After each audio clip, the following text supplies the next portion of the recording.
Yeah, testing today. Anytime we can get on the track, it's valuable. We get such limited days. So we have long lists of stuff to get through. Whether it's new brakes, there's new 2016 brakes to get through. There's some aero pieces. There's mapping for the engine. There's a lot of unanswered questions that we have as a team, whether it's the dampers or just general setup. So trust me, I think we could probably spend about a week out here and still have lists of stuff to get through. So one, it's great to be back in Sonoma. It's great to be back in California, and for me, I just came from New Zealand, so it's kind of on the way home back to Indiana.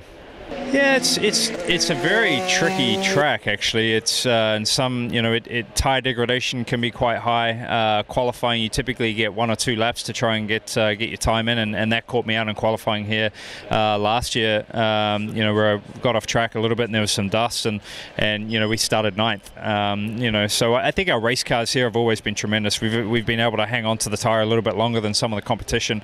But if you look at last year's race, it was just a real team effort. It wasn't any one thing that got us that victory, but we had a fast car, the pit stops were fantastic, and then the strategy was optimum as well. So it is probably, I think, for me, one of the trickier tracks that I get to come to get the speed out of it, and it's definitely one of the strongest tracks, I think, for Penske. It's kind of like our Mid-Ohio, but we're working to close that gap and make it a little more consistent. It's a fantastic experience. So it's a bit of a shock today because I haven't been in a racing car for over 6 months. And that was an Indy Lights car, so I've got to learn a track today and a car, but I think the morning went swimmingly well, and it was quicker than I thought I was going to be at this time of day, so it's all going well. We've got the second half of the day to go, but it's a really nice bit of kit, and I can't wait to explore it throughout the season.